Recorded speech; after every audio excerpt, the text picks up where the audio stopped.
Bonjour à tous, prenons un instant aujourd'hui pour lire et méditer un passage du livre du ciel de Luisa Piccarreta. Au nom du Père qui me crée, du Fils qui me sauve et du Saint-Esprit qui me sanctifie. Amen. Jésus, nous nous immergeons en toi, dans ta divine volonté. Nous nous unissons à toi, nous nous unissons à ta divinité, à ton humanité, à ta volonté. Nous nous identifions à toi, nous nous consumons en toi nous perdons le rien, le néant que nous sommes, nous fusionnons nos volontés dans la tienne, nous les fondons dans la tienne. Jésus, nous te faisons l'offrande de nos volontés pour que tu t'en serves comme champ d'action, comme terrain de jeu, que tu poursuives l'œuvre de création dans nos cœurs. Nous nous perdons en toi, nous te prenons dans nos bras et comme tous les jours, Jésus, nous voulons te dire que tu es notre roi, notre bien, notre tout, notre amour, notre sauveur, que nous avons besoin de toi. Nous voulons, Jésus, avec ta volonté, t'adorer, te louer, te bénir, te glorifier, t'aimer, t'honorer, te remercier, t'embrasser, Seigneur, au nom de toutes les générations humaines. Et nous voulons t'accueillir en nos cœurs pour que tu t'y établisses, que tu viennes vraiment y faire ta demeure avec ton Père, avec l'Esprit Saint, avec ta maman, avec tout ton royaume, ton trône, tes actes divins, tes attributs divins, tes œuvres divines. Viens, Seigneur Jésus, sois le roi de nos vies, sois le roi de nos cœurs, que ce soit toi qui fasses tout en nous jusqu'à nos derniers souffles, que ce soit toi l'acteur de chacun de nos actes, que nos actes ne soient plus des actes humains, mais que tout se fait par toi, ils soient divins, éternels, remplis de l'infini, avec cette portée intemporelle, universelle, magnifique, ces actes t'amenant une gloire parfaite, un amour parfait, une adoration parfaite. Oui, Seigneur Jésus, viens prolonger ta vie en chacun de nous. Viens vraiment, Seigneur, prolonger ta passion en nous.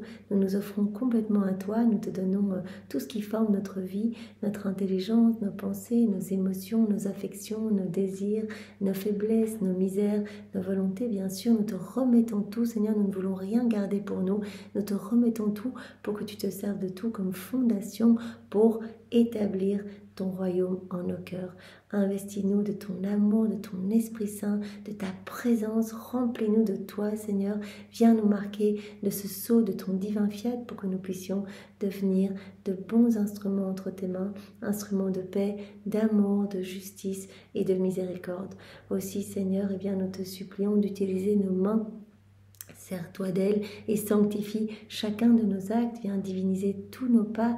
Viens, Seigneur, parler à travers nos lèvres. Sers-toi de nos bouches, de nos langues pour annoncer cette merveilleuse nouvelle de la venue du royaume de ta divine volonté. Viens, Seigneur Jésus, écouter à travers nos oreilles, respirer dans nos respirations, regarder à travers chacun de nos regards. Nous savons combien tes regards percutaient tes apôtres, les personnes que tu rencontrais. Vraiment, il y avait cette profondeur, cet amour vraiment qui touchait en plein cœur. Alors vraiment, Seigneur, investis nos regards de ce sceau, de ta pitié, de ton amour, de ta compassion. Viens penser toi-même à travers chacune de nos pensées. Viens, Seigneur Jésus, faire battre nos cœurs, spiritualise-nous complètement et que chacun de nos mouvements externes et internes, conscients et inconscients, puisse être une offrande d'amour, de louange, de bénédiction, de réparation, Seigneur.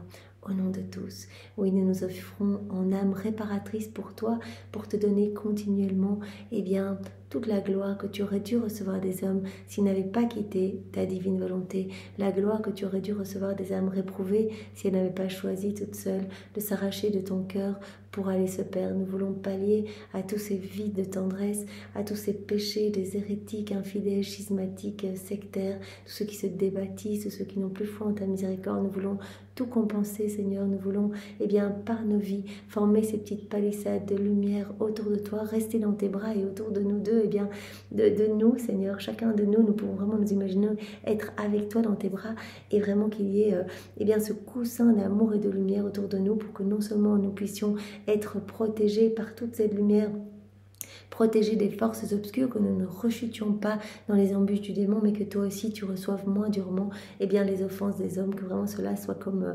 apaisé. En fait, nous voulons apaiser ta justice divine, Seigneur Jésus.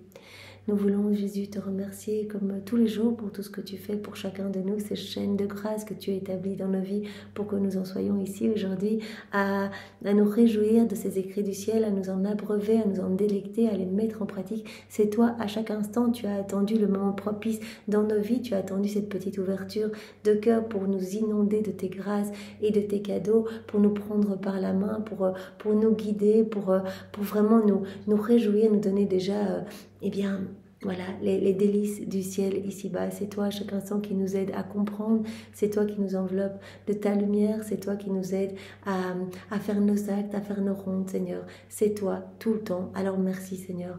Merci aussi pour notre vie. Il est bon de te remercier, Seigneur. Nous savons bien que c'est toi qui nous maintient en vie par ton souffle divin. C'est toi qui maintiens tout par ton souffle, Seigneur. Tu arrêterais de souffler ne fût-ce que quelques instants, et bien tout repartirait au néant. Alors merci de nous donner cette nouvelle chance aujourd'hui, de nous unir davantage à toi. À chaque acte, nous grandissons en intimité avec toi. Notre âme s'embellit, s'illumine. Nous faisons des nouvelles acquisitions célestes. Alors merci de nous donner cette nouvelle journée pour accumuler de nouveaux mérites et pour t'aimer, pour te glorifier au nom de tous, Seigneur. Nous voulons, Jésus, répondre à ton amour manifesté partout à travers chaque élément créé. Voilà, nous voulons répondre, entrer dans cette correspondance, cette danse d'amour avec toi, ce flux et reflux d'amour, se donner et recevoir, voilà, cette compétition d'amour, cette rivalité d'amour avec toi, voilà, tous les termes que tu as utilisés dans les écrits du ciel. Tu attends ce retour, tu attends notre compagnie, tu attends quelque part notre petite visite dans toutes tes œuvres divines.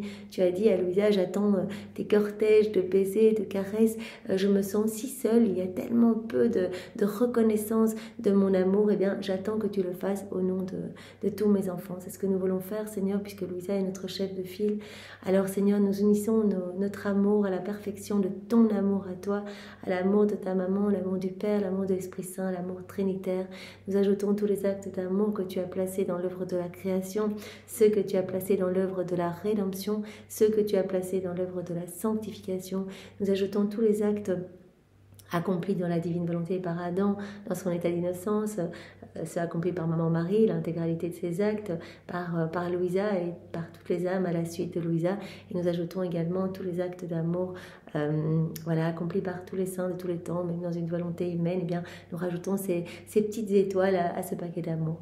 Et Seigneur, nous plaçons cette boule d'amour partout, comme nous le faisons tous les jours, mais c'est si important de le faire. Rappelons-nous que Louisa, du matin au soir, du soir au matin, elle faisait ses ronde, et quand elle s'arrêtait, Jésus dit, mais je t'attends, qu'est-ce que tu fais, continue. Et Louisa se demandait si ce n'était pas un peu répétitif, et nous pouvons tout de suite nous demander cela aussi, mais Jésus nous a déjà répondu à travers notre sœur Louisa que cette répétition, c'était vraiment un signe du travail de la grâce en nous, la divine volonté qui prend de plus en plus de place en nous, et elle qui a un acte continuel, un acte incessant qui ne s'arrête jamais, l'infatigable travailleuse, elle nous met en mouvement avec elle. Vraiment, elle nous pousse à rentrer dans cette danse d'amour, en fait, de venir vraiment reconnaître cette activité divine partout, cette activité palpitante, et vraiment être dans cet échange de tendresse. Alors Seigneur, voilà, nous plaçons cette boule d'amour partout, sur chaque tige, feuille, herbe, plante, fleur, chaque semence, tout ce que ces semences vont produire, dans tout ce que la terre contient, chaque atome de terre, chaque molécule d'air, chaque particule de lumière, voilà, sur le soleil, ces rayons, tout ce que ces rayons vont toucher, les étoiles, leurs sentiments, les planètes, les galaxies, la lune, chaque goutte d'eau, chaque grain de sable, chaque grain de poussière, chaque animal, insecte, bestiole, chaque algue, chaque minéraux, chaque caillou, chaque coquillage. Voilà, on peut vraiment aller partout, Seigneur. Si on oublie un endroit, et nous avons l'intention de le saturer avec ce paquet d'amour dans les plaines, les vallées, les montagnes, sur les volcans. Voilà, on inonde tout de cet amour, chaque piaillement d'oiseau, chaque pelage d'animal. Nous sommes là avec cet amour pour que vraiment tout puisse partir en écho sur la terre et dans le ciel, et que tu puisses entendre partout cette douce mélodie, ce doux chant d'amour pour toi, Seigneur, que cela ne s'arrête jamais. Nous voulons, Seigneur, t'adorer avec la lumière du soleil, le sentiment des étoiles, t'offrir tous tes attributs, ton humilité cachée dans l'eau, ton humilité cachée dans la terre, ta pureté cachée dans l'eau. Voilà, on reprend tout, on vient vraiment nous prosterner à tes pieds, au pied de la majesté suprême, avec chaque élément créé. Nous prêtons nos voix à chacun d'eux pour dire honneur et gloire à mon Créateur. Tu l'as dit à Louisa, il est bon de se le rappeler, et bien quand tu m'offres comme ça les éléments créés pour m'aimer, pour m'honorer, pour m'adorer, et bien tu ne m'offres pas les éléments en tant que tels, tu m'offres ma divine volonté qui veut et qui agit en chacun d'eux, donc tu m'offres un cadeau parfait qui me fait immensément plaisir. C'est ce que nous voulons, Seigneur, te faire plaisir et devenir ces petites sources de joie, de réjouissance pour toi, Seigneur, parce que nous t'aimons. Nous voulons également maintenant parcourir l'œuvre de la rédemption, nous trouver partout où toi et ta maman, vous trouvez dans chacun des mystères de vos vies, chacune des nanosecondes de vos vies. Nous sommes là dans tout ce que vous voyez, sentez, respirez, mangez, buvez, piétinez sur les chemins que vous parcourez, vos vêtements, vos cheveux, vos mouvements, vos regards, vos respirations, vos paroles, vos pas. On est là et on vous inonde tout le temps de cet amour. Voilà, de cet amour parfait, Seigneur, cette boule d'amour. Et vraiment, nous voulons nous consacrer à vos deux cœurs unis. Voilà, nous voulons glisser nos cœurs à chaque instant entre vos deux cœurs pour être unis tout le temps à vous. Et nous voulons vous recouvrir l'un l'autre de votre amour respectif, de vos bénédictions respectives, de votre de votre tendresse. On veut vraiment vous faire plaisir et nous voulons faire nôtre. Nous voulons faire nôtre votre amour, vos respirations, vos prières, vos réparations, vos peines, vos souffrances. Jésus, tout ton sang, toutes tes plaies, tous tes actes, tout ton amour, l'amour de ta maman, on fait tout nôtre, on ajoute nos je t'aime et on offre tout au Père pour demander que cet amour soit redoublé, renouvelé. On sait que c'est le cas quand on se remémore un moment de ta vie, Jésus, un mystère de ta vie, et bien directement cela est réactualisé et tout l'amour qui est attaché est déversé dans notre cœur, mais mieux, il est même redoublé dans notre cœur et cela va avoir des répercussions et des effets bénéfiques dans chaque cœur. Donc vraiment nous offrons toute ta vie, tous tes mouvements, tous les mouvements de ta maman, toutes vos prières, etc. On offre tout au Père pour que cet amour soit redoublé dans notre cœur, mais aussi dans tous les cœurs et que vienne le royaume de la divine volonté. Voilà, on place cela partout dans chacun de ces mystères, partout on demande l'avènement de ton royaume d'amour, Seigneur, et nous faisons notre toute ta tendresse pour te la réoffrir continuellement. Alors Seigneur, nous voulons te tenir compagnie dans chaque sacrement, répondre à ton amour en chacun d'eux. Vous voyez qu'il y a toujours ce besoin de réciprocité. Jésus nous en parle tout le temps. Même hier, il nous disait, mais en fait les hommes sont les seuls qui ne répondent pas à notre amour. En fait, quelque part, même la création est dans cette respiration d'amour. C'est-à-dire que vraiment, elle est régie par la divine volonté. Chaque élément créé est régi par la divine volonté. Ce que l'on voit, ce n'est qu'un petit voile cachant la divine volonté à l'œuvre. Et en restant, chaque élément en restant là où Dieu l'a voulu, glorifie Dieu. Donc il y a ce retour, il y a cette action de gloire quelque part. Alors Jésus avait dit, mais tous les bienheureux sont également dans le ciel, dans la divine volonté, ils sont dans ce mouvement respiratoire, ils reçoivent à chaque respiration des béatitudes, des joies, des bonheurs célestes à n'en plus finir. Et nous ressentons la joie qu'ils ressentent, en fait, toute cette joie, cette exaltation, nous la ressentons, ces saints, nous aime, nous adore continuellement et donc nous ressentons cette gloire. Et l'homme finalement est le seul qui est la tache noire du tableau. Voilà, toute notre œuvre est parfaite, tout est beau, tout est régi par la divine volonté. La divine volonté, elle donne le mouvement à l'homme, elle donne ses palpitations cardiaques, elle régit la circulation de son sang, etc. Mais l'homme est le seul de toute la création à déconnecter sa volonté de celle de Dieu, à ne pas rentrer dans cette respiration d'amour, à ne pas répondre à notre amour. Donc c'est pour cela que Jésus nous a dit hier que quand l'homme sera de retour dans la divine volonté, aura repris cette place qu'elle va attendre dans son état d'innocence, il y aura vraiment cet achèvement complet en fait. Le fiat de la sanctification sera le parachèvement, l'aboutissement du fiat de la création et du fiat de la rédemption. Donc le plan de Dieu pour l'homme de toute éternité, c'est que l'homme soit dans cette réciprocité d'amour, que l'homme soit heureux, propriétaire de tout, soit un véritable enfant de lumière, enfant vraiment dans la demeure du Père, tout lui appartenant. Alors Jésus, nous voulons rentrer vraiment dans cette dynamique d'amour avec toi dans les sacrements, au nom de tous ceux qui ne le font pas. On l'a fait dans l'œuvre de la création, dans l'œuvre de la rédemption, et maintenant nous sommes là avec cette boule d'amour et que nous voulons placer dans chaque sacrement. Nous voulons accueillir tous les effets de ces sacrements, tous les fruits que tu veux donner en chacun d'eux. Nous accueillons ces fruits, nous les faisons nôtres, nous ajoutons le je t'aime pour tout te redonner, Seigneur, au nom de tous. Nous le faisons dans le sacrement du baptême, le sacrement de la confirmation, le sacrement du mariage, de l'ordre des malades, de la réconciliation et bien sûr dans le Saint-Sacrement. Pardon, excusez-moi, qui est vraiment le sacrement des sacrements au Seigneur. Eh bien, nous voulons nous trouver avec toi dans chacune des hosties consacrées. Nous voulons même être consacrés avec toi au moment où tes ministres te consacrent. Nous voulons nous trouver dans les mains de chacun des prêtres au moment de la consécration pour te recouvrir eh bien, de ta beauté, de ta pureté, de ta puissance, de ta sagesse, la pureté de ta maman, des chants des anges, des rires d'enfants. Nous voulons t'accueillir dans nos cœurs pour te donner continuellement de la consolation et prier pour tes ministres avec toi, Seigneur. Voilà, que nos cœurs te soient vraiment ces petits palais célestes dont tu nous as parlé hier, que tu puisses voilà, trouver un lieu de repos où épancher ton amour. Tu peux te reposer quand tu peux donner, Seigneur. Alors viens te reposer en nous, donne-nous tout, Seigneur. Et nous voulons vraiment continuellement t'adorer avec la puissance, la sagesse et l'amour de ta divine volonté. Et nous voulons nous trouver dans chaque cœur qui t'a reçu, qui te reçoit, qui te recevra pour te dire Jésus, je t'aime, Jésus, pardon pour toutes ces années où je ne t'ai pas laissé de la place, où je t'ai placé sur la croix. Je veux que ça change, je veux que ce soit toi qui régisse toute ma vie. Je veux que tu fasses de moi un autre toi sur la terre. Je veux être un écho de la Trinité, une image de la Trinité. Jésus, que ta volonté soit faite. Je veux être totalement abandonné, éclaire-moi.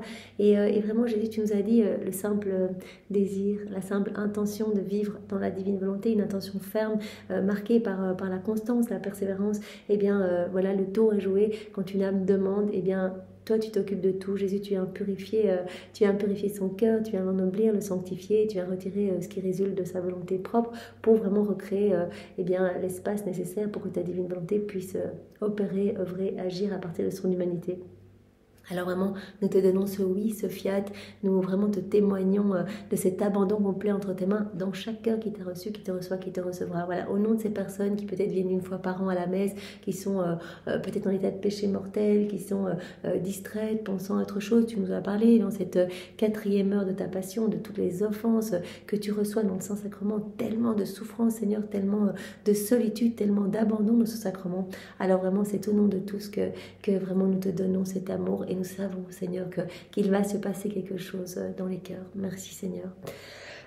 Maintenant, je te demande eh bien, de nous disposer, chacun de nous, pour que nous puissions accueillir les différents passages que tu vas nous donner en guise d'introduction. Et puis, celui du volume 34, viens vraiment, Seigneur, toi-même accueillir ces mots bénis qui sont les tiens, les réceptionner en nous et les graver en lettres d'or dans toutes nos cellules, que nous puissions y penser continuellement et que ces vérités puissent vraiment parfumer nos actes, que vraiment ces vérités puissent changer notre manière d'agir, que nous puissions faire plus d'actes en union avec toi. Ces vérités nous sont données, tu nous l'as dit, pour que nous puissions avoir continuellement ce désir de t'appeler dans nos actes. En fait, c'est vraiment pour vraiment alimenter cette soif de toi. Tu as dit, je vous ai donné tellement de vérités et 36 volumes pour que vous puissiez tout le temps, tout au long de votre vie, ne pas vous lasser de ces vérités. On n'aurait que 10 pages, on aurait lu quelques fois, puis peut-être qu'on se serait un peu lassé. Et là, quelque part, voilà, c'est toujours nouveau. On l'a beau relire, le Seigneur martèle, arrache des couches. Vraiment comme un oignon, vraiment pour nous purifier davantage, pour nous donner toujours plus, pour nous façonner à sa ressemblance. Et donc il nous donne autant de vérité pour qu'on ait toujours quelque chose à mastiquer, toujours quelque chose à méditer en fait. Vraiment qu'on puisse voilà, aller jusqu'au 36e volume et hop, repartir au premier et continuer à s'abreuver à cette source de tous les biens, de tous les bienfaits. Alors merci Seigneur, je te demande de parler à travers mes lèvres maintenant. Jésus, envoie sur chacun de nous ton Esprit Saint, que ce moment fait en union avec toi puisse avoir des retombées dans tous les cœurs. Viens Esprit Saint, viens par la puissante intercession du cœur immaculé de Marie, ton épouse bien-aimée. Viens, esprit d'amour, esprit de feu, esprit de force, esprit de joie. Viens, par la puissante intercession du cœur immaculé de Marie, ton épouse bien-aimée. Nous voulons mieux te connaître, Esprit Saint. Nous ne savons pas prier, nous avons besoin de toi. Viens, Esprit Saint. Nous voulons vraiment que cette année 2025, nous puissions être tous brûlés par cet amour, que nous puissions vraiment annoncer avec ferveur, eh bien, cette magnifique nouvelle du royaume de la divine volonté. Alors viens, Esprit Saint, viens nous toucher, viens nous saisir, viens nous visiter, viens nous embraser. Maintenant, viens par la puissante intercession du cœur immaculé de Marie, ton épouse bien-aimée. Alors, le premier passage que je voulais vous partager se trouve dans le tome 24, à la date du 20 mai 1928. Donc Jésus nous parle de la persévérance, voilà, persévérant, même si on a l'impression, voilà, on vient de commencer, on fait nos actes et on ne voit pas encore beaucoup de changements. Jésus a dit c'est inimaginable, les bons que vous allez faire, vraiment, vous allez vraiment vous laisser travailler par mes mains et je vais vous spiritualiser. Donc vous pouvez devenir plus saint en une journée que ce que vous auriez acquis comme sainteté en 100 ans de vie, voilà, ou en, je sais pas, 80 années de vie à essayer tout seul par l'exercice de vertu, etc. Donc, vous imaginez pas ce qui se passe au niveau spirituel, vous imaginez pas ce qui se passe dans les cœurs autour de vous, les cœurs de toutes les générations, tous les biens qui sont distribués, vous imaginez pas toute la gloire que vous donnez à la Trinité et de manière incessante, chaque acte, voilà, étant un acte continuel qui ne s'arrête pas, un soleil irradiant, amenant continuellement de la lumière dans le ciel partout et sur la terre. Vous imaginez pas le bien que vous faites aux âmes du purgatoire, vous leur permettez de vivre une purification plus rapide. Vous imaginez pas le bien que vous faites aux saints, aux bienheureux, bien qui acquièrent une gloire accidentelle, etc. Donc vraiment, il faut cette persévérance, même si vous ne voyez pas, eh bien, je peux vous dire qu'un acte accompli dans la divine volonté, c'est Jésus qui nous l'a dit dans un autre passage, eh bien, vraiment vaut plus que tous les actes accomplis par tous les saints dans tous les temps, de tous les temps, dans une volonté humaine, parce que un acte accompli dans la divine volonté, c'est Jésus qui a accompli cet acte en nous, c'est sa volonté qui est à l'œuvre en nous. Donc on peut aisément comprendre que cet acte est divin, tandis qu'une multitude, même des actes magnifiques, des martyrs, on peut imaginer vraiment les saints que l'on aime, qui dormaient, comme je pense à Saint Charbel, qui dormait sur une bûche, ou Padre Pio qui faisait 35 chapelets par jour, ou Saint Rita, ou vraiment, enfin, toutes les petites saintes et les saints que nous aimons tant, eh bien, jusqu'à Louisa, ont acquis leur sainteté de manière humaine. Voilà. Donc Jésus dit, il y a une grande différence. Si vous me laissez agir en vous, un acte fait par moi a cette portée vraiment magnifique partout, etc. Donc vaut plus que tous les actes réunis de tous les saints, de tous les temps, dans une volonté humaine. Alors vraiment, Jésus nous appelle à la persévérance, même si nous ne voyons pas avec nos yeux ce qui se passe dans notre cœur. On avance dans la foi et il nous appelle à à continuer. C'est Louisa qui parle. Je me sentais fatiguée, épuisée par les privations de mon doux Jésus. Je sentais ma pauvre petite âme qui n'en pouvait plus sans celui en qui j'avais réuni toutes mes espérances et même toute ma vie. Sans Jésus, tout ce que je faisais et qu'il m'avait enseigné me paraissait un jeu d'esprit, des rêveries de prière, sans rapport avec la gloire de Dieu. Elle a souvent ces doutes où elle se dit, mais est-ce que c'est pas quelque chose, un jeu de l'esprit? Est-ce que c'est pas moi qui me suis imaginé tout ça? Et j'éprouvais tellement peu de goût à faire mon tour. Quand elle parle de tour, c'est ses rondes. Voilà. Donc on voit que voilà, ça arrivait même à Louisa. Parfois, nous, on ressent un peu de difficulté aussi à faire nos rondes. Jésus dit continue, continue, continue. Chacun de tes actes, chacune de tes rondes, tes méditations, eh bien, alimente ma vie en toi, la vie de mon divin vouloir, cette vie de lumière, cette vie de sainteté, cette vie d'amour, cette vie de prière. Voilà, ma vie grandit en toi par chacun de tes actes. Donc continue. Voilà, j'éprouvais tellement peu de goût à faire mon tour que j'avançais avec peine. Mais tandis qu'épuisée, je continuais mon tour. Donc on voit bien Louisa qui continue, même si c'est difficile. Parfois Jésus autorise des situations plus éprouvantes, où on se sent plus fatigué, etc. pour faire une ronde.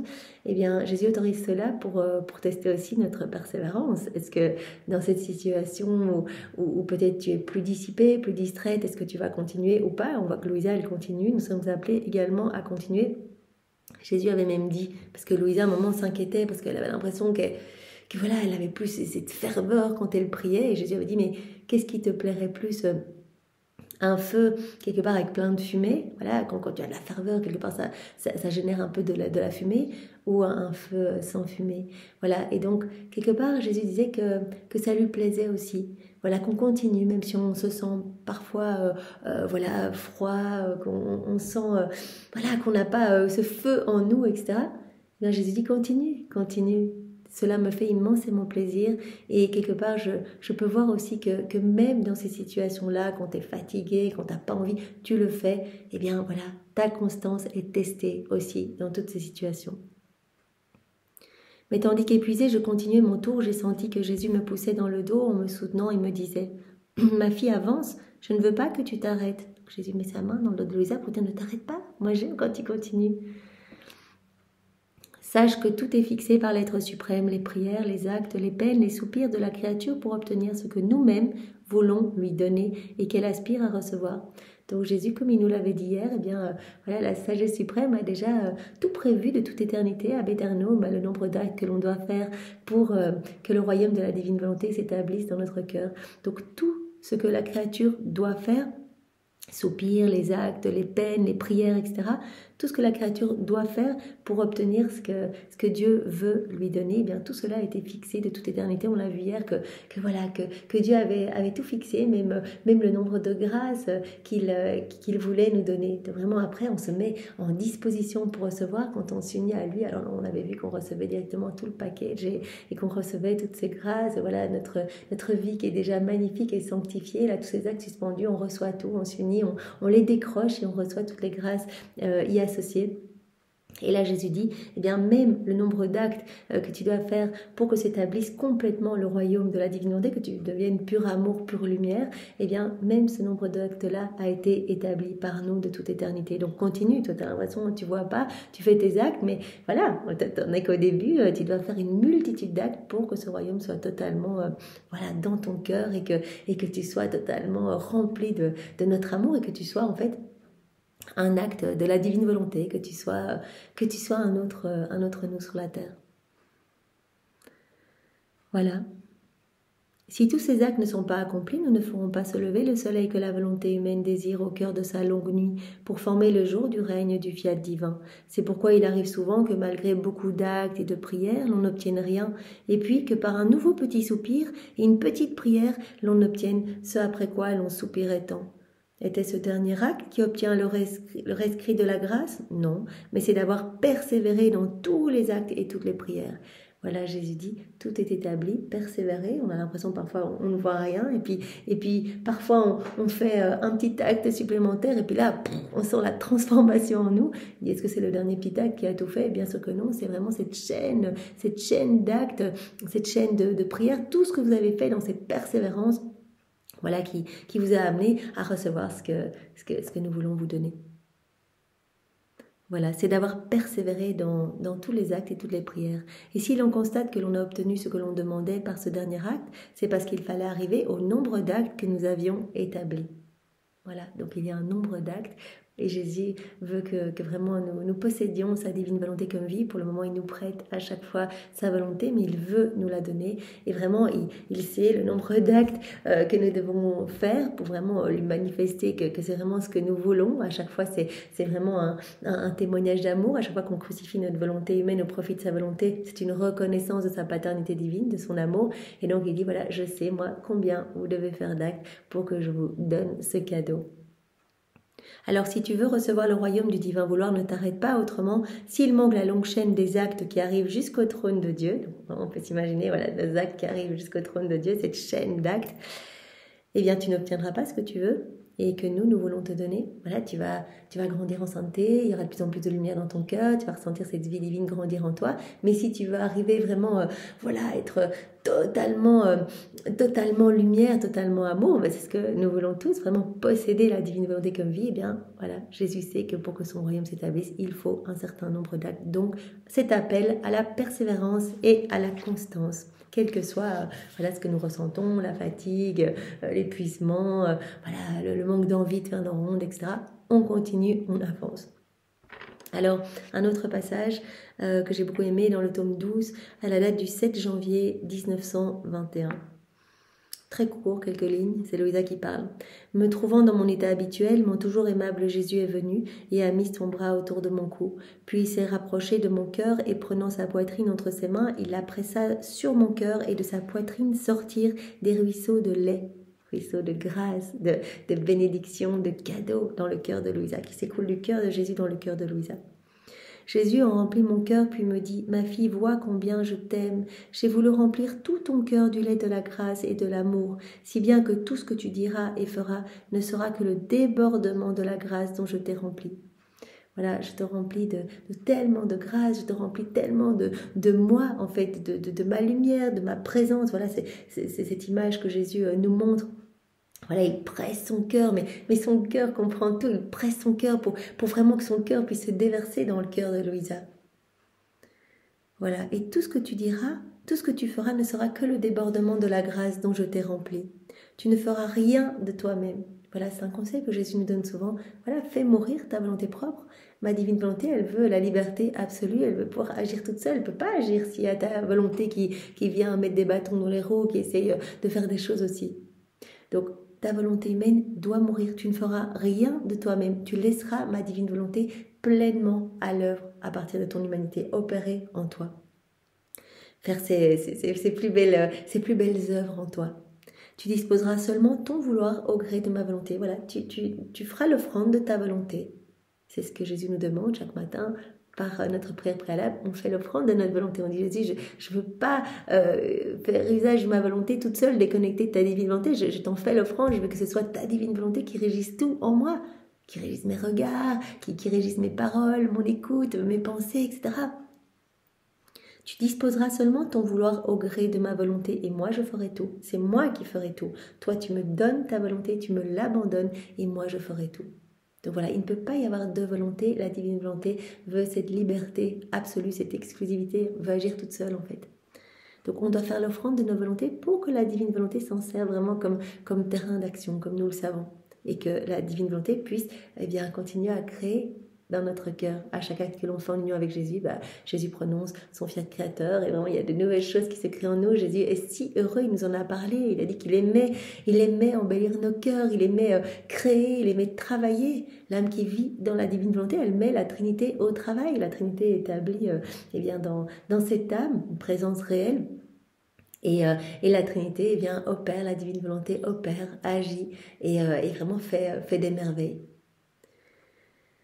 Toi, tu ne seras rien d'autre que le son de ma voix. Donc on doit vraiment aller jusqu'à cet anéantissement. En fait, vraiment, Jésus nous parle souvent de l'humilité, être tout petit, accepter que Jésus nous vide complètement de tout pour qu'il puisse nous remplir de lui.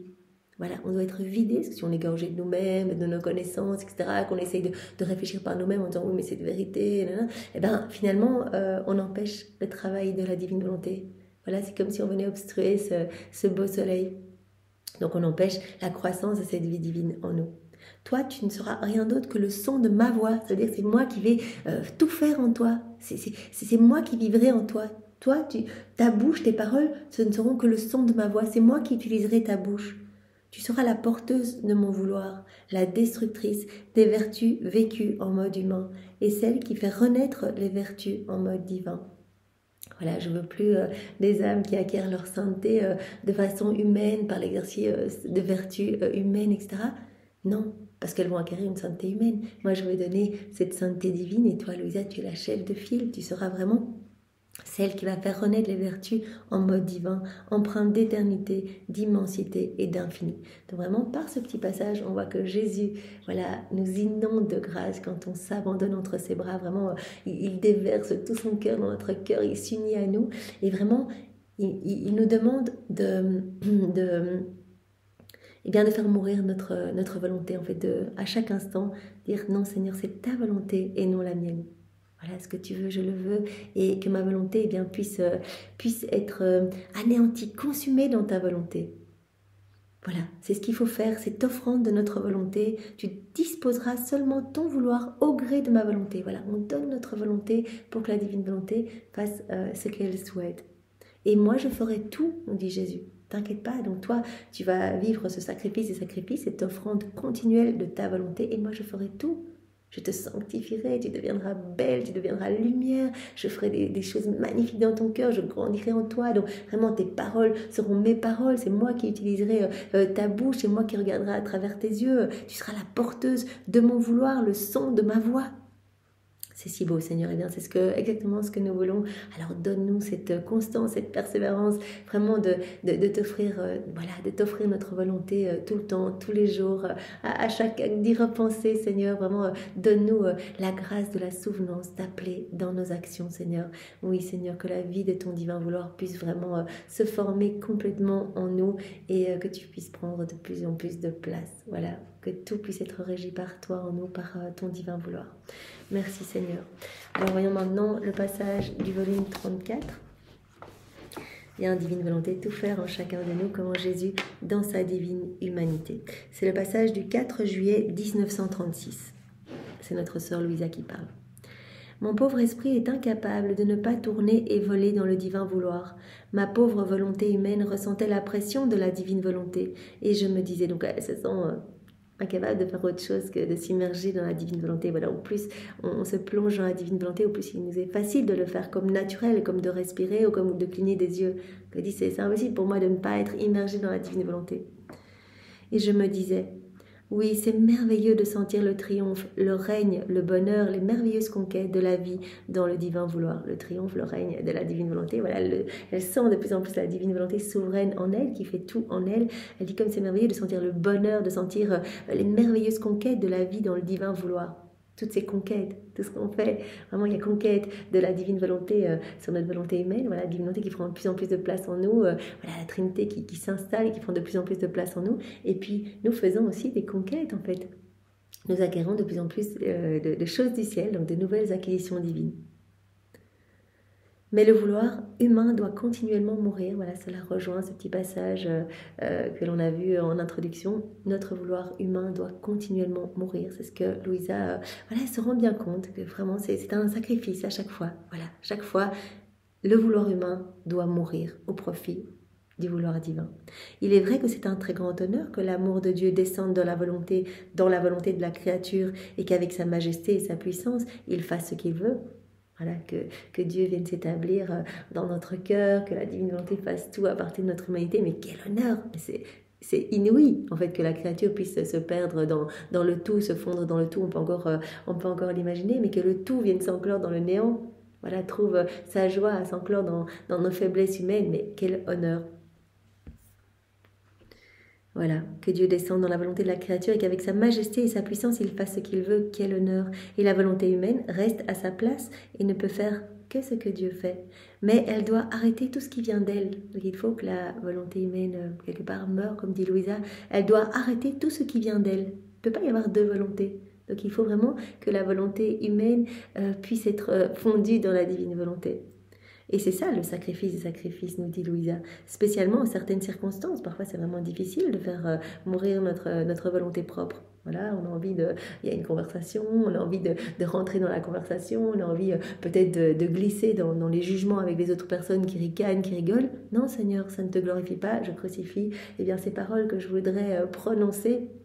Voilà, je ne veux pas faire usage de ma volonté propre, je sais que cela te blesse à chaque fois que c'est le cas, j'enténèbre mon cœur, vraiment je te pousse du fiel et du vinaigre dans la bouche, je te roule de coups de pied, de crachats, etc. Je ne veux pas, Seigneur, je te laisse parler à travers mes lèvres et que ma bouche, que mes lèvres se délient pour te glorifier, Seigneur. Viens toi-même ramener l'amour dans cette conversation, par exemple. Donc elle doit arrêter tout ce qui vient d'elle, la volonté humaine. Mais c'est le sacrifice, et sacrifice spécialement en certaines circonstances. Parfois c'est vraiment difficile.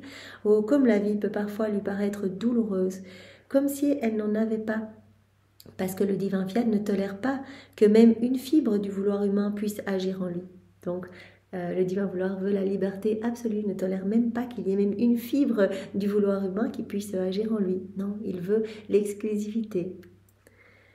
Et une foule de pensées occupait mon pauvre esprit, lorsque mon doux Jésus, par compassion pour mon ignorance et l'état douloureux dans lequel je me trouvais, est venu avec une incroyable tendresse mettre sa très sainte main sur ma tête, et il me dit « Ma bienheureuse fille, courage, ne te tourmente pas, mon divin vouloir veut tout, parce qu'il sait qu'un seul petit acte, un désir, une fibre de vouloir humain, gâcherait tout, gâcherait ses plus belles œuvres. Si on essaye d'agir nous-mêmes, etc., on va empêcher le travail de la divine volonté. Voilà, comme Jésus nous avait montré cette image. Voilà, si le soleil est en train de se former en toi, tu fais tes actes et puis hop, tu replonges dans ta volonté propre, etc. Et bien en fait, quelque part, tu formes comme ces soleils, comme ces nuages devant le soleil de ma divine volonté. Tu l'empêches de continuer son travail. Une fibre du vouloir humain gâcherait les plus belles œuvres de la divine volonté. Donc voilà. Donc la divine volonté, elle veut agir seule, elle veut avoir la pleine souveraineté, le plein empire en nous.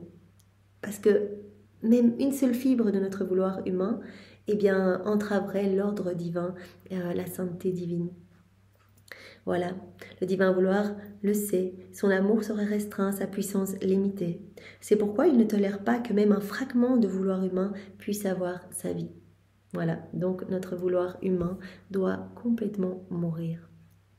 Il est vrai que c'est le sacrifice des sacrifices. Aucun autre sacrifice ne peut avoir le poids, la valeur, l'intensité du sacrifice de vivre sans sa volonté. Mon mari nous l'a dit, elle a dit mais faire cela une journée, c'est encore faisable, une semaine, un mois éventuellement, mais toute une vie sans sa volonté. Dire tout le temps que ta volonté soit faite, Seigneur, je m'abandonne, je te fais confiance, j'avance, c'est toi qui fais tout en moi, c'est ta volonté qui régit tout en moi. Mais ça, c'est le sacrifice c'est le martyr des martyrs. Il n'y a pas de plus grand sacrifice que de vivre sans sa volonté, d'accepter vraiment de faire mourir continuellement sa volonté propre. Si bien qu'il est nécessaire d'avoir la vie éternelle, le miracle continuel de mon divin vouloir pour être capable de souffrir ce sacrifice. Donc le Seigneur va nous donner toutes les grâces en suffisance pour que nous puissions être capables de continuellement crucifier notre volonté propre, de vivre sans notre volonté. Donc voilà. Les autres sacrifices, en comparaison, peuvent être appelés des ombres, des images, des peintures, des jeux d'enfants qui pleurent pour rien. Parce que c'est lorsqu'il y a le vouloir humain que dans la souffrance, dans les situations douloureuses, on ne se sent pas seul, sans vie, sans satisfaction. Donc tous les autres sacrifices, s'il y a le vouloir humain, on peut les aménager, on peut avoir certaines satisfactions, certaines compagnies, on se sent moins seul. Donc ces sacrifices paraissent beaucoup plus légers. Que vraiment quand on donne notre volonté, on s'abandonne, comme Louisa, voilà, elle est dans son lit, elle accepte tout, elle accepte que Jésus lui dit ok, tu ne vas plus manger, tu ne vas plus boire, tu ne vas plus dormir, dépouiller de tout, etc. Elle accepte. Ne plus voir Jésus, etc. Elle accepte. Voilà, c'est vraiment cette acceptation totale. Voilà. Tandis que tous les autres sacrifices en comparaison peuvent être appelés des ombres, des images, des peintures, des jeux d'enfants qui pleurent pour rien. Parce que c'est lorsqu'il y a le vouloir humain que dans la souffrance, dans les situations douloureuses, on ne se sent pas seul, sans vie, sans satisfaction. On peut toujours aménager, quand il y a le vouloir humain, on peut toujours aménager ces sacrifices. Et par conséquent, les sacrifices semblent beaucoup plus légers. Mais ils sont cependant vides de Dieu, de sainteté, d'amour, de lumière, de vrai bonheur, et peut-être même pas vides de péché. Car le vouloir humain, sans le mien, n'est jamais capable de faire des choses bonnes et saintes. Jésus va quand même fort dans ce qu'il dit. Voilà, il dit que le vouloir humain détruit tout en fait. Le vouloir humain n'est jamais capable de faire des choses saintes, des choses qui glorifient parfaitement la Trinité. Donc Jésus nous parle vraiment de ce sacrifice, de vivre sans notre volonté. Mais il faut que notre volonté humaine soit morte en fait, pour que la divine volonté puisse prendre toute la place. Donc demandons à Jésus vraiment d'accepter cet abandon complet à chaque instant et qu'il puisse nous vider de tout et qu'il puisse nous détacher de tout, les choses de la terre, nous donner cette sainte indifférence pour que notre âme puisse continuellement s'envoler. Avec ces deux ailes, rappelons-nous, l'aile de la constance et l'aile de l'abandon, puisse s'abandonner, puisse s'envoler et se greffer dans le soleil de la divine volonté pour que nous puissions nous remplir de cette lumière divine et devenir à notre tour pur amour, pure lumière. Que cette lumière rejaillisse de notre humanité et vienne recouvrir les ténèbres, recouvrir la laideur du péché et éclipser les forces obscures. Donc vraiment, demandons vraiment cette grâce de pouvoir être continuellement dans cet abandon. Voilà, dans notre quotidien, comment faire? Seigneur, j'accueille tout comme venant de tes mains. Je sais que dans la divine volonté, tout ce que je vis, c'est autorisé par toi. Tout ce que nous vivons, c'est toi qui l'autorises pour notre sanctification, pour que nous puissions grandir plus rapidement dans cette sainteté que tu veux pour nous, pour vraiment nous aider, vraiment décaper notre orgueil et nous donner ton humilité. Donc vraiment, accueillons tout. Essayons jour après jour, on n'avance pas à pas.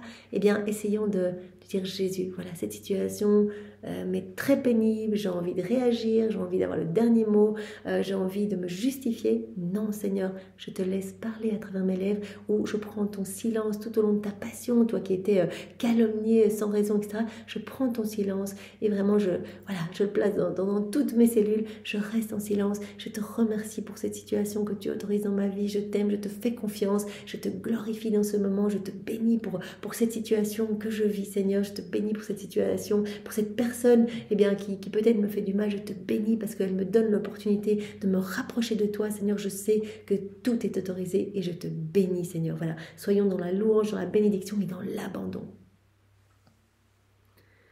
Si mon fiat n'avait pas la vertu de contenir en lui le vouloir humain sans lui donner vie ou de l'enfermer en lui-même afin qu'il ne trouve ni la place ni le temps de pouvoir agir, il ne pourrait pas travailler avec cette divine splendeur, ce luxe et cette pompe avec lesquels il accomplit habituellement nos œuvres.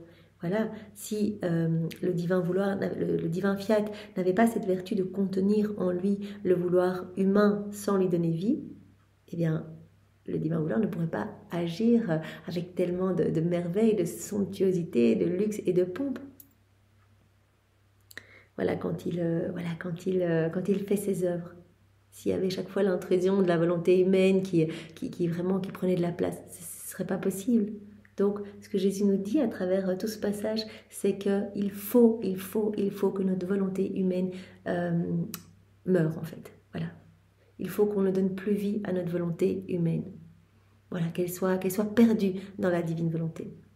Voilà, pour que la divine volonté puisse agir avec somptuosité dans notre volonté, dans notre cœur, qu'elle puisse créer, qu'elle puisse agir avec pompe, avec luxe, avec divine splendeur. S'il y avait eu dans la création une autre volonté, elle aurait empêché la somptuosité, la splendeur et la pompe divine que nous avons mise dans toute la création. Elle aurait empêché l'extension du ciel, la multiplicité des étoiles, l'immensité de la lumière du soleil, la variété de tant de choses créées. Et elle nous aurait mis une limite. S'il y avait une volonté humaine qui avait fait interférence, eh bien, elle aurait empêché l'extension du ciel, elle aurait empêché vraiment la multiplicité des étoiles, la variété de toutes ces magnifiques choses créées. Elle aurait mis quelque part une limite. Donc, nous ne devons pas faire usage de notre volonté propre. Nous devons vraiment continuellement la consumer dans la divine volonté. C'est pourquoi notre vouloir veut être seul, afin de pouvoir faire ce qu'il sait faire et ce qu'il veut faire. C'est pourquoi il veut avoir la volonté humaine en lui, coopérante et spectatrice, admiratrice de ce qu'il veut faire en elle. Voilà, il veut la volonté humaine, qui soit comme une spectatrice, en fait, qui soit sous l'enchantement de la divine volonté. Coopérante, spectatrice, admiratrice. Donc il faut cette volonté humaine offerte, et qui laisse le divin vouloir œuvrer librement. Voilà, spectatrice, admiratrice de ce que le divin vouloir veut faire en elle. Mais elle doit être convaincue, la créature, si elle veut vivre dans ma volonté, que la sienne ne peut plus agir et qu'elle doit servir afin d'enfermer ma volonté dans la sienne pour la laisser accomplir ses œuvres en toute liberté. Donc notre volonté humaine doit quelque part servir à enfermer la divine volonté en elle, pour que la divine volonté puisse agir en toute liberté avec toute la somptuosité, le luxe, les grâces, les pompes de ces divines variétés, faire des œuvres divines en elle. La première chose que nous voulons est une absolue liberté. Nous voulons être libres, ma fille, quels que soient les sacrifices que nous demandons et les œuvres que nous voulons faire. Nous voulons cette liberté, cette pleine souveraineté. On veut pas, c'est pas possible. Si ta volonté est à l'œuvre, alors on ne peut pas agir. Si ta volonté est à l'œuvre, si tu agis dans ta volonté propre, tu places notre divine volonté sur la croix. Et tu étouffes cette vie divine en toi. Et tu remplis ton cœur de misère, de ténèbres. Si tu laisses notre divine volonté agir en toi, c'est ta volonté humaine que tu places sur la croix. Et c'est cette vie divine que tu vas alimenter. À la place d'une vie de mauvaise tendance, de mauvaise passion, tu vas alimenter cette vie de lumière en toi. Donc, la divine volonté veut cette absolue liberté. Nous voulons être libres, ma fille, quels que soient les sacrifices que nous demandons et les œuvres que nous voulons faire. Sans cela, la vie dans ma volonté sera une façon de parler, mais en réalité, elle n'existera pas. Peu importe les sacrifices qu'on demande, peu importe les situations que vous allez être amenés à vivre, soyez dans cet abandon pour laisser cette pleine liberté à la divine volonté de se déployer en vous, d'avoir son empire en vous. Mon Jésus a gardé le silence, je pensais à tout ce qu'il m'avait dit et je me disais, il a raison de dire que le vouloir humain ne peut pas agir devant la sainteté et la puissance de son vouloir divin. Voilà, la volonté humaine qui est sous l'enchantement devant la sainteté et la puissance de la divine volonté. Le vouloir humain s'est déjà placé dans ce néant. Donc il faut vraiment que le vouloir humain meure, se place dans ce néant. Trop de choses sont nécessaires pour agir devant une divine volonté, on se sent incapable. Et je prie moi-même de ne pas avoir le grand malheur d'avoir formé un mouvement, une fibre de mon propre vouloir. Donc elle remercie de de ne pas avoir eu ce grand malheur. Voilà, elle comprend bien que c'est un malheur d'agir dans... Il n'y a pas de plus grand péché, il n'y a pas de plus grand malheur que d'agir dans notre volonté propre, même si on a l'impression qu'on fait des actes qui ne sont pas spécialement pécamineux, qui ne sont pas des péchés en tant que tels. Eh bien, le simple fait de les faire déconnecter de la divine volonté, notre volonté propre à l'œuvre en nous, eh bien, vraiment, ce sont des offenses que l'on fait à Jésus. Et donc elle remercie de ne pas avoir eu ce grand malheur, d'avoir formé un mouvement, une fibre de son propre vouloir. Nous pouvons nous unir à cette prière de Louisa pour demander cette grâce à Jésus, et bien que nous ne puissions pas, nous non plus, avoir ce grand malheur de former en nous, et bien voilà, cette vie de péché, mais que nous puissions au contraire, eh bien, laisser la divine volonté pleinement à l'œuvre dans cette liberté absolue. Mais ma croix, et tu la connais, est d'être dans le labyrinthe où tu m'as placé. Voilà, donc je te remercie, je me résigne, voilà, je veux continuer à ne pas faire usage de ma volonté propre. Je m'abandonne complètement à toi, mais tu connais ma croix, Jésus, lui dit Louisa, tu la connais, c'est d'être dans ce labyrinthe où tu m'as placé. Voilà, la plus grande souffrance de Louisa, c'est quand elle ne voit pas Jésus physiquement. Mais elle accepte tout. On le voit dans tous ces passages, elle dit mais Seigneur, je vis dans cette amertume, j'ai besoin de toi, c'est vraiment une souffrance sans mourir, etc. Jésus lui a même dit, c'est un martyr d'ordre divin, je te partage ce que moi je ressens quand les créatures m'échappent, ne veulent pas de moi, et j'autorise cela dans ta vie pour que eh bien, toi, tu apaises mes souffrances, qu'en unissant tes souffrances aux miennes, eh bien, les âmes qui partaient et qui se perdaient puissent revenir à moi. Donc vraiment, c'est un martyr que Louisa ressent, mais on le voit à chaque fois, elle dit, mais c'est terrible, c'est pénible, etc. Mais que ta volonté soit faite, je m'abandonne. Ou alors elle dit, mais je me sens comme poussée à faire mes rondes, ou immergée dans cette mer de lumière, où je ressens cette force divine en moi, etc. Donc tu connais cette croix, Jésus, ce labyrinthe où tu m'as placé. Je me sens entravée et humiliée, même dans la poussière. Je me sens néant, en fait. Elle le dit souvent, je suis comme un petit atome dans cette mer de lumière. Je peux rien prendre, tellement il y a. Je prends tout ce que je peux, j'ai l'impression de me gorger, mais il y a encore tellement, Elle se sent toute petite. Je me sens comme poussière. Si tu savais de qui j'avais besoin, incapable de m'aider moi-même, donc comme elle s'abandonne complètement, elle ne peut pas s'apporter un petit réconfort, voilà, s'entourer de telle ou telle personne, ou avoir une petite satisfaction, un petit aménagement à sa souffrance, à son sacrifice, incapable de m'aider moi-même, elle est dans ce total abandon, Seigneur, ce que tu veux, je le veux aussi, eh bien, incapable de m'aider moi-même, pas un jour, pas une année, comme cela est difficile. Je sais que c'est uniquement ton vouloir qui me donne la force et la grâce, et que par moi-même, je n'aurais pas été capable de le supporter. Mais je te remercie, Seigneur, parce que je sais que c'est toi qui m'as donné toutes les grâces, comme on l'a vu dans ce passage en introduction. Voilà, Jésus qui presse Louisa dans ses bras, qui fait vraiment jaillir toute cette lumière de son cœur à lui, dans le cœur de Louisa, qui vraiment inonde le cœur de Louisa de grâce, vraiment représenté par vraiment ce lait en fait qui sortait et qui remplissait le cœur de Louisa, et qui lui apportait repos et soulagement. Donc je sais que c'est toi qui m'as donné cette force et cette grâce, que par moi-même je n'aurais jamais été capable de porter cela, ce sacrifice, cette croix.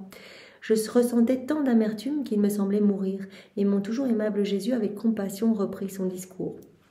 Ma fille, ma divine volonté veut faire dans la créature un acte complet. Voilà, c'est notre plan, que l'homme soit dans cette réciprocité d'amour et que l'homme soit un autre nous sur la terre. Adam, sorti de Dieu, mais était un petit Dieu, était totalement à l'image et la ressemblance de Dieu. Donc faire un acte complet dans la créature, c'est-à-dire la remplir intégralement de nous, qu'elle soit comme un autre nous sur la terre. L'écho de la Trinité. Et sais-tu ce que signifie un acte complet de ma volonté? Cela veut dire un acte complet de Dieu, dans lequel il place sainteté, beauté, amour, puissance et lumière, jusqu'à en étonner le ciel et la terre. Dieu lui-même doit en être ravi au point de former son siège, son trône de gloire dans cet acte complet.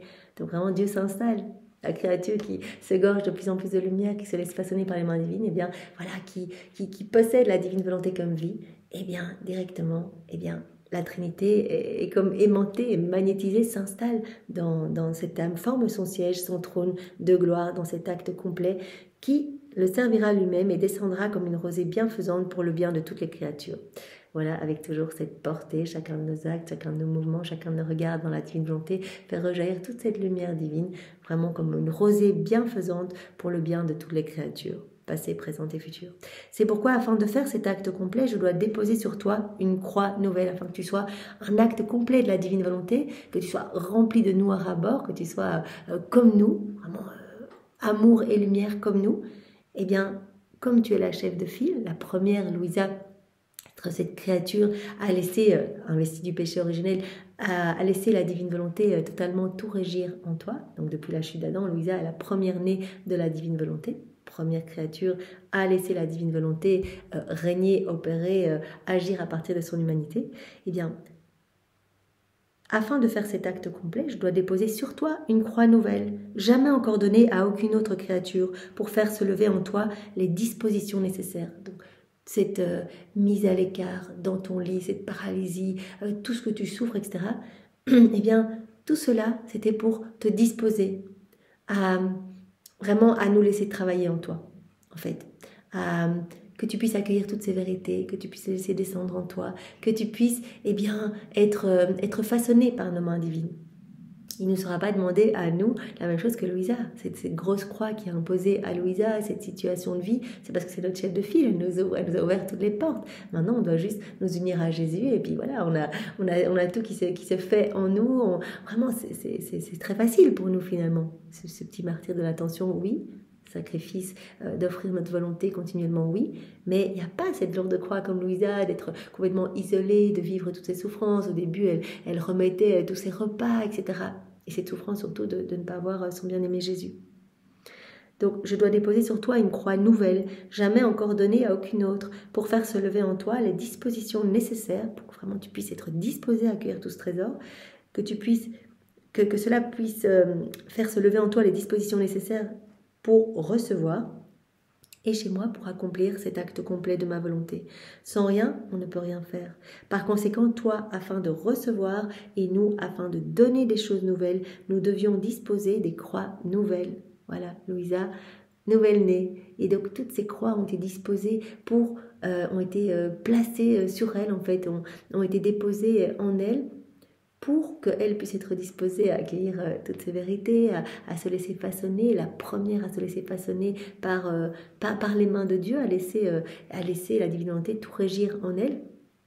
Donc depuis Adam, bien sûr, Marie, voilà, un maillon unique avec Jésus, Marie l'Immaculée Conception, donc vraiment Louisa la première, depuis Adam, la première créature avec le péché originel. Donc c'était nécessaire, toutes ces souffrances que tu as souffert, que tu continues à souffrir, c'est nécessaire pour te disposer, pour que nous puissions te donner toujours plus.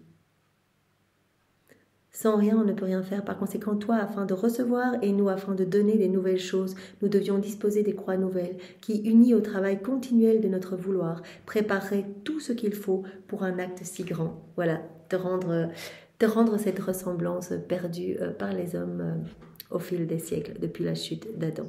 Voilà, te redonner cette sainteté divine que les hommes ont perdue depuis la chute d'Adam. Te redonner vraiment... te remplir de nous complètement. Tu dois savoir que mon fiat ne t'a jamais quitté. Alors, au milieu de tes souffrances, mon fiat ne t'a jamais quitté. C'est la divine volonté qui régissait tout en toi. C'est pourquoi tu ressens sa douce impression et sa loi sur chaque fibre, chaque mouvement et désir de ton vouloir. Voilà, tu ressens que c'est ma divine volonté qui régit tout en toi. Vous elle dit souvent, mais je ressens cette vie divine palpitante, je sens que c'est la divine volonté qui a cette pleine maîtrise sur tout ce que je fais, tout ce que je dis, etc. Jaloux de toi et de l'acte complet qu'il voulait faire, mon fiat a maintenu son règne royal. Mais sais-tu pourquoi? Écoute un doux et cher secret. Lorsque mon vouloir dominait ton esprit, ton regard, tes paroles, il formait ainsi ton Jésus dans ton esprit, son regard dans le tien, ses paroles dans les tiennes. Donc voilà, à chaque fois que ma divine volonté régit tout en toi, à chaque instant, Louisa, son regard, ses paroles, sa respiration, son écoute, ses pensées, à chaque fois, ce sont les regards de Jésus, les paroles de Jésus qui se formaient, l'écoute de Jésus, les respirations divines de Jésus, les pensées de Jésus. Voilà. Il formait ainsi ton Jésus dans ton esprit, dans son regard dans le tien, ses paroles dans les tiennes. Lorsqu'il dominait les fibres, le divin vouloir, lorsqu'il dominait les mouvements de ton cœur, etc., il formait ainsi les fibres, le mouvement du cœur de ton Jésus en toi. Voilà. Quand la divinité régissait et régit toujours tes mouvements cardiaques, ce sont les mouvements même de ton Jésus en toi. Et donc pour nous, à la suite de Louisa, eh bien, quand on laisse la divine volonté tout faire en nous, ben, c'est la vie de Jésus qui grandit en nous, donc il prend de plus en plus de place. On l'a bien vu dans ce petit passage préalable, Jésus dit abandonne-toi et moi je vais tout faire en toi. Voilà, ta bouche sera juste le porte-parole de mes paroles à moi. Tu seras le son de ma voix seulement, tu seras vraiment, tes yeux seront vraiment mes yeux en fait, c'est moi qui regarderai à travers eux, etc. Voilà. Il formait ainsi les fibres, les mouvements du cœur de ton Jésus en toi. Lorsque le divin vouloir dominait les œuvres, les pas de tout ton être, il formait ainsi ses œuvres, ses pas, Jésus tout entier en toi. Donc cette vie de Jésus qui grandit en nous. Quand on laisse la divine volonté pleinement agir en nous, qu'on lui laisse cette pleine liberté. Et si ma volonté t'avait donné la liberté de faire tes propres actes à toi, même dans les choses les plus petites et les plus innocentes, elle n'aurait pas pu former ton Jésus en toi. Tu empêches la formation de ma vie divine en toi si tu agis dans ta volonté propre. C'est pour cela que Jésus nous appelle à être continuellement, à nous unir à lui, à faire nos actes continuellement, de façon continue. Parce que comme un corps a besoin de nourriture pour vivre, eh bien, nous avons besoin d'alimenter cette vie divine en nous, en fait, par chacun de nos actes étant comme une petite nourriture pour faire grandir cette vie de la divine volonté en nous, cette vie du divin vouloir, cette vie de Jésus qui est la divine volonté. Et moi, je ne peux ni ne veux vivre d'une volonté humaine, nous dit Jésus à Louisa. Mon vouloir n'aurait pas pris la décision de me former dans l'âme s'il n'avait pas été certain que je pourrais trouver ma volonté. Donc vraiment, c'est uniquement la divine volonté pleinement souveraine en nous qui va permettre la formation, la croissance de la vie de Jésus en nous. Voilà, elle-même, avec laquelle mon humanité était animée. Voilà. Donc, si mon vouloir n'aurait pas pris la décision de me former dans l'âme, s'il n'avait pas été certain que je pourrais trouver ma volonté elle-même avec laquelle mon humanité était animée. Donc voilà, il faut qu'on laisse la pleine liberté à la divine volonté pour que la vie de Jésus puisse grandir en nous, que ce soit lui qui puisse tout investir, vraiment tous nos regards, nos paroles, nos mouvements. Ce sera réellement son règne sur la terre, le règne de la divine volonté, de former autant de Jésus que de créatures qui veulent vivre de la divine volonté avec Jésus dans leur âme. Voilà, toutes les âmes qui vont vivre dans la divine volonté seront eh bien, petit à petit d'autres Jésus. En fait, en laissant le divin vouloir prendre toute la place en nous, eh bien, voilà, c'est Jésus qui s'empare de nos mouvements. Chaque fois qu'on fait un acte dans la divine volonté, c'est Jésus qui le fait. Chaque acte est une vie divine. Son royaume aura sa somptuosité, le royaume de la divine volonté aura sa sublimité et son luxe de choses inouïes et il sera assuré. C'est alors que dans le royaume de mon divin fiat, j'aurai autant de Jésus vivant qui m'aiment, qui me glorifient et me rendront une gloire complète. C'est pourquoi je languis après ce royaume, et toi aussi tu languis après lui. Ne t'intéresse à rien d'autre, laisse-moi faire, aie confiance en moi et je penserai à tout. Ne t'intéresse à rien d'autre, ça va être tellement magnifique, il y aura autant de Jésus que d'âmes vivantes dans la divine volonté, ce royaume sera somptueux, tous mes enfants seront heureux, seront propriétaires de tout, nous rendrons gloire parfaitement et à chaque instant. Donc vraiment, ne désire rien d'autre, cela doit être vraiment le but de toute ta vie, tu ne dois demander que cela pour toi et pour tous tes frères et sœurs. Ne t'intéresse à rien d'autre, laisse-moi faire. Tu languis après ce don de la vie dans la divine volonté, après ce royaume si saint qu'il puisse s'établir sur la terre. Et moi, je languis de donner ce cadeau à tous mes enfants. Ne t'intéresse à rien d'autre, laisse-moi faire et confiance en moi. Et je penserai à tout. Ne t'inquiète pas, comme Jésus nous en avait déjà parlé les jours précédents, il y aura ce triomphe du royaume de ma divine volonté. Il y aura le triomphe du cœur immaculé de Marie. C'est déjà dans l'acte unique et éternel de Dieu. Jésus, il n'y a pas de temps en Dieu. Jésus nous l'a dit, en nous, il n'y a ni passé ni futur, c'est l'éternel présent. Et vraiment, je n'aurais pas passé tout ce temps à t'enseigner, Louisa, à enseigner également la prière de notre Père à mes apôtres si... Voilà, je n'avais pas vu que toutes ces vérités allaient toucher, allaient vraiment percuter les cœurs, allaient transformer les vies et que eh bien, ces âmes, accueillant toutes ces vérités que je te donne, et que ces âmes allaient se laisser vraiment transformer et devenir d'autres moi sur la terre. Après quoi, je continuai à penser à la divine volonté et mon doux Jésus ajouta: ma fille, la lumière est le symbole de mon divin vouloir. Voilà, Jésus prend souvent cette comparaison, sa divine volonté, et le soleil, voilà, le soleil, la lumière qui se donne à tous et qui inonde tout. Voilà la lumière du soleil Elle nourrit tout, elle donne le parfum aux plantes, la saveur, etc. La lumière est le symbole de mon divin vouloir. Sa nature est de se répandre autant qu'il peut et où il peut. Mon divin vouloir ne refuse sa lumière à personne, qu'on le veuille ou non. Et bien donc quand on laisse la divine volonté tout faire en nous, mais ça va vraiment être cette lumière qui va rayonner de notre personne, avec cette lumière qui va venir toucher tous les cœurs. C'est pour cela que quand on fait un acte en union avec Jésus dans sa volonté, eh bien il y a des bienfaits qui sont distribués pour toutes les âmes de toutes les générations. Des bienfaits inouïs. Et toutes les âmes vont pouvoir recevoir quelque chose, c'est-à-dire qu'elles vont être baignées dans cette lumière. Toutes vont recevoir cette lumière, mais celles qui vont acquérir cette lumière vont pouvoir faire des choses magnifiques, se sanctifier, revenir à Jésus, découvrir les écrits du ciel, etc. Et puis celles qui reçoivent la lumière mais ne l'accueillent pas vraiment, eh bien n'en feront rien du tout. Voilà, tout ce qui peut arriver, c'est que celui qui veut se servir de la lumière l'utilise pour faire de grandes choses, alors que celui qui ne le veut pas, voilà, qui est mal disposé, qui ne s'ouvre pas à cette lumière, il a reçu cette lumière, mais il n'en fera rien, il n'en fera aucun bien. Il ne peut pas nier qu'il a reçu le bien de la lumière cependant. Telle est ma volonté qui, plus que la lumière, se répand partout. Elle investit chaque créature et chaque chose. Elle régit tout. On est tous en vie parce que la divine volonté est le moteur de tout.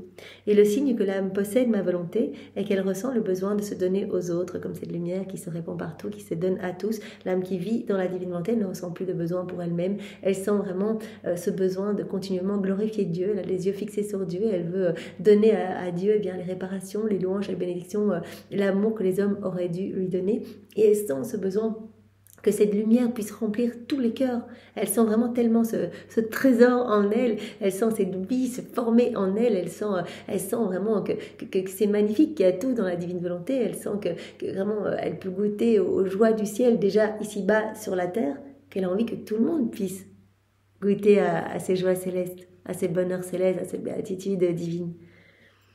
Donc un signe que l'âme possède ma volonté, c'est qu'elle ressent le besoin de se donner aux autres, de se donner aux autres avec elle, avec la divine volonté, de faire du bien à tous, de courir vers tous avec ses actes pour faire autant de Jésus et les donner à tous. Voilà, elle a envie que toutes les âmes puissent plonger dans la divine volonté et devenir elles aussi d'autres Jésus, que Jésus puisse être heureux et puis qu'il puisse y avoir cet effet en cascade, puisque chaque acte contribue à ramener des âmes à Jésus. On travaille vraiment à l'avènement du royaume. À chaque acte, vraiment, on érige de nouvelles petites marches à ces escaliers d'or pour vraiment que d'autres personnes puissent emprunter ces marches et accéder plus facilement à la vie dans la divine volonté. Ou alors, vraiment, Jésus avait donné cet exemple, à chaque acte que l'on fait, c'est comme si on formait de nouvelles voies permettant à d'autres âmes de se rapprocher de Jésus, de se disposer à accueillir ce don de la vie dans la divine volonté. Mais ce que veut l'âme qui vit dans la divine volonté, c'est que ce royaume arrive, en fait. C'est que ce royaume arrive le plus vite possible. Donc elle va tout faire, elle va donner sa vie pour glorifier, pour réparer, pour faire ses actes, pour que d'autres âmes puissent être touchées, puisse revenir à Jésus, pour que Jésus puisse être heureux au milieu de ses enfants, reprendre cette place d'amour, cette place d'honneur. Voilà, elle veut se donner à tous, aux autres, avec la divine volonté. Elle veut faire du bien à tous. Elle veut courir vers tous avec ses actes pour faire autant de Jésus et les donner à tous. Donc elle va faire tous ses actes au nom de tous. Et elle va vraiment vouloir que toutes les âmes puissent se sanctifier et se disposer à accueillir cette inséparabilité avec Dieu. Ma volonté est de tous, je suis le Jésus de tous, et par conséquent je suis heureux lorsque la créature fait sienne ma volonté et ma vie, et qu'elle veut me donner à tous. Je suis si heureux quand vous faites vos actes, vous avez envie que tout le monde découvre ce trésor. Moi je suis le Jésus de tous, ma volonté est de tous, je veux que tous puissent la posséder comme vie. Cette créature qui fait cela, qui vit dans ma divine volonté, qui souhaite ardemment l'avènement de mon royaume, elle est alors ma joie et ma fête continuelle. Voilà, eh bien, devenons ces petites sources de joie pour Jésus, pour tout le ciel. Jésus avait parlé des âmes vivantes dans la divine volonté comme de sourire du ciel sur la terre, en fait. Elles amènent une joie énorme partout. Et donc vraiment, nous voulons faire plaisir à Jésus et nous voulons que nos vies puissent être des offrandes d'amour, de louange, de bénédiction et que de plus en plus d'âmes puissent l'aimer. C'est vraiment ce que nous voulons, Seigneur. Alors aide-nous, garde-nous unis à toi, enchaînés à toi, enfermés dans ton cœur brûlant d'amour, que rien ni personne ne nous détache de tes bras, Seigneur. Vraiment, nous voulons tout faire avec toi jusqu'à nos derniers souffles. Merci, Seigneur. Pour te remercier de ce bel enseignement que tu nous as donné à travers la personne de Louisa, eh bien, nous t'offrons les baisers de Maman Marie, nous t'offrons ces étreintes, ces caresses, son cœur immaculé, sa maternité. C'est si beau, Marie, elle veut nous donner cette maternité. On l'avait vu dans un autre passage il y a quelques jours. Et bien souvent, quand on n'est pas disposé, on n'accueille pas tout ce que Marie veut nous donner. Alors vraiment, accueillons, faisons nôtre cette maternité pour pouvoir aimer Jésus d'une manière parfaite, de pouvoir vraiment être comme d'autres mamans pour lui et de pouvoir le consoler comme il mérite de l'être et le glorifier au nom de tous. Jésus, sois béni, sois adoré de tous avec ta volonté. Au nom du Père et du Fils et du Saint-Esprit. Amen. Belle journée à tous. Soyez tous bénis. Au revoir.